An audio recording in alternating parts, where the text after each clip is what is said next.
दिल को हाल सुना ले तो चंगो थो यो पारो पार मुंडा ले तो चंगो लोकां की तरह हूँ भी मुंह पर कोई खोल चढ़ा ले तो चंगो थो पैड़ी इस दुनिया से बचा गया तू मिना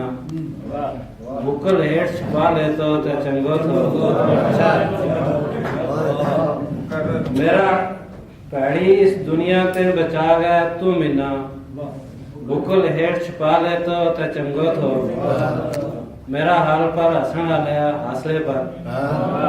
थोड़ो दूर ऊंजा ले तो चंगो थो बहुत अच्छा है, बहुत अच्छा है। मेरा हाल पर हंसण आया हासले पर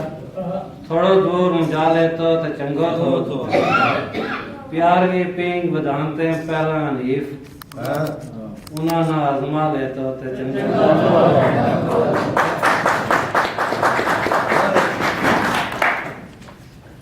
रहमत अली और ना लिखा था ना चंगो मारी थारी पहचान आलो सोनी ऊंची शान आलो